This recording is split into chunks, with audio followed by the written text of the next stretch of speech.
सभी को and welcome to my mining channel mining Jaidev.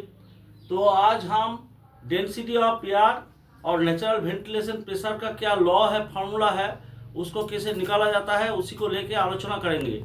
तो देखिए, पहले रो जो है, रो इक्वल टू होता है b into 10⁻³ by 287.1 t। b का मतलब होता है barometric pressure in kilo pascal. तो प्रेशर किसको बोलता है? प्रेशर बोलता है फोर्स पर यूनिट एरिया को बोलता है pressure. Pressure is equal to होता है फोर्स पर unit area. Pressure is equal to होता है फोर्स पर यूनिट एरिया। यूनिट एरिया तो फोर्स का ऐसा यूनिट है न्यूटन, और एरिया का होता है मीटर स्क्वायर।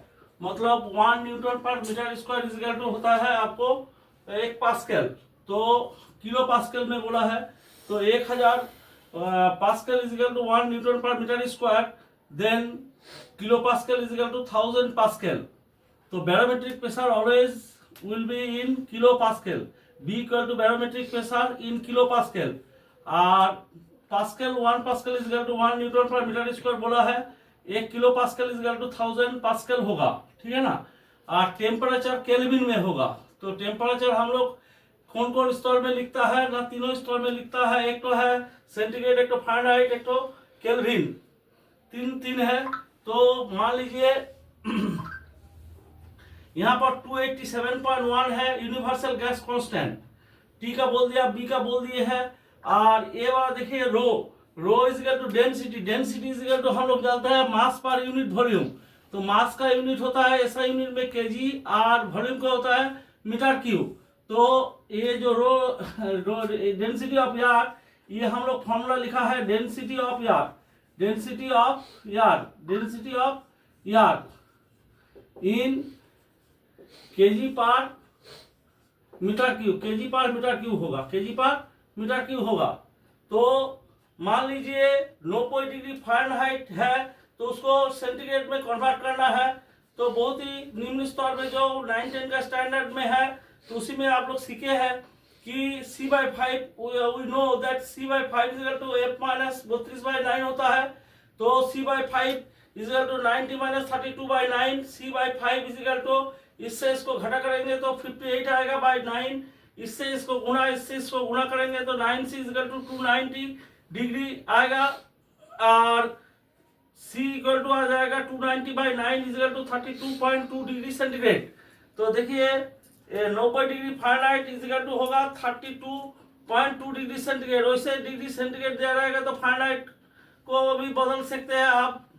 तो इसका साथ जो केल्विन का क्या रिलेशन है, उसी के लिए हम लिखा है 32.2 degree centigrade is equal to होगा 273 plus 32.2 is equal to 305.2 degree नहीं होगा, ओनली केल्विन होगा।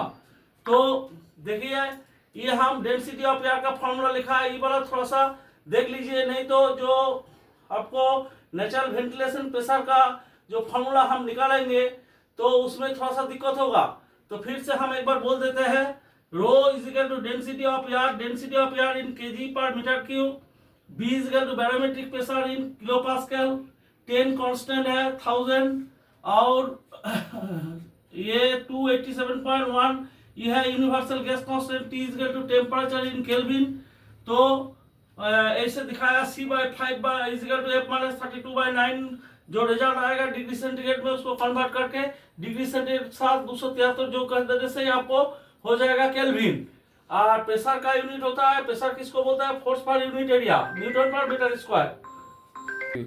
तो देखिए, ये दोनों ख्याल रखेंगे जो density is equal to mass पर यूनिट वॉल्यूम होता है। मास पर यूनिट वॉल्यूम केजी पर मीटर स्क्वायर होगा। डेंसिटी का यूनिट बैरोमेट्रिक का यूनिट होगा किलो पास्कल, और pascal is equal to 1 newton पर मीटर स्क्वायर। 2-3 बार बोला kilo pascal is equal to 1000 pascal.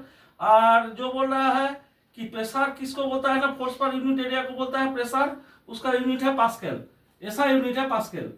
तो अभी हम लोग सेकेंड पार्ट में आएंगे। सेकेंड पार्ट में हम नेचुरल वेंटिलेशन प्रेशर एनवीपी जो है उसका फॉर्मूला कैसे निकालना चाहिए, उसका बारे में इन डिटेल्स बताएंगे।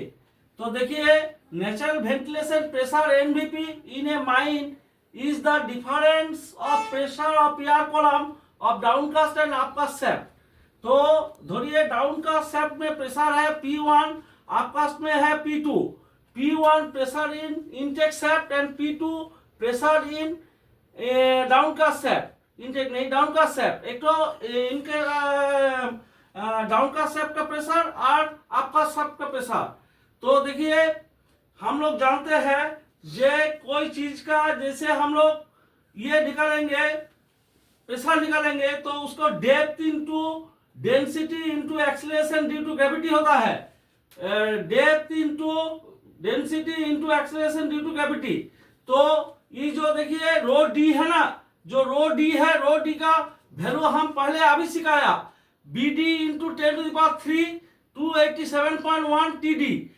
यहाँ पर डी डी लिखा गया इसीलिए क्योंकि डाउन का शाफ्ट है, उसीलिए बी डी लिखा है और टी डी लिखा है. और पहले जो डेंसिटी ऑफ एयर बोला था उसमें बी बोला था ओनली, ई डी डी और नहीं था, बाकी सब एक ही था. केजी पर मीटर क्यूब होगा तो ई रो डी का वैल्यू हो गया ई वाला, और जी और डी धोड़िए दोनों शाफ्ट का डेप्थ सेम है, दोनों शाफ्ट का डेप्थ सेम है. तो again P2 is equal to D rho U G. तो रो यू का फिर हो गया B U into 10⁻³ 287.1 TU. U आया है आपका शाफ्ट के लिए केजी पर मीटर क्यूब. तो P1 माइनस P2, ये P1 और ये P2 है, तो P1 माइनस P2 कीजिए तो हो जाएगा D. ये वाला D निकल गया. इसके बाद रो D जो है, रो D के लिए ये वाला बैठाइए, रो D के लिए ये वाला बैठाया, रो D के लिए इतना वाला बैठाया, और G के लिए G बैठाया, G बैठाया. उसके बाद P2 के लिए सेम D डेप्थ बोला है, सेम है, डेप्थ दोनों शाफ्ट का सेम पकड़ा है. तो D into B U into 10⁻³ 287.1 TU ये वाला बैठा दिया केजी पर मीटर क्यूब. तो फिर देखिए क्या क्या कॉमन आ जाता है. तो एनवीपी P1 माइनस P2 बोला है, एनवीपी है P1 minus P2 is equal to NVP बोला. तो एनवीपी इजिकल टू हो जाएगा D कॉमन आएगा, G कॉमन आएगा. G का मतलब एक्सीलरेशन ड्यू टू ग्रेविटी, और D इजिकल टू डेप्थ है, और रो यू इजिकल टू आपका शाफ्ट का आपको डेंसिटी है, और E rho D equal to down का शाफ्ट का डेंसिटी है. यूनिट होगा केजी पर मीटर क्यूब. जी का unit acceleration due to gravity, वो मीटर पर सेकंड स्क्वायर होगा. तो देखिए डी जी कॉमन आ गया, बी 10⁻³ भी कॉमन आ गया. पकड़ लिया कि B T equal to B U equal to B. दोनों शाफ्ट का जो बैरोमेट्रिक प्रेशर है वो सेम है, तो एकदम इजी हो जाएगा. D G B into 10⁻³ by 287.1 common आ जाएगा. तो पड़ा रहेगा 1/TD माइनस 1/TU पास्कल. तो यही हो गया फाइनल रिजल्ट. ये मैथ मैंने जो पड़ेगा एनवीपी निकालने के लिए यदि बहुत कुछ डेटा देगा तो ये फॉर्मूला बैठाने से मैथ क्लियर हो जाएगा. तो इसका बाद हम कराएंगे मोटिव कॉलम लेके. तो लगातार कुछ दिन हम वेंटिलेशन कराएंगे. तो यदि आप लोग को अच्छा लगेगा तो हमारा परिश्रम सार्थक होगा. आप सभी को एक बार फिर से नमस्कार देते हुए आज का वीडियो को यही विराम देते हैं. नमस्कार.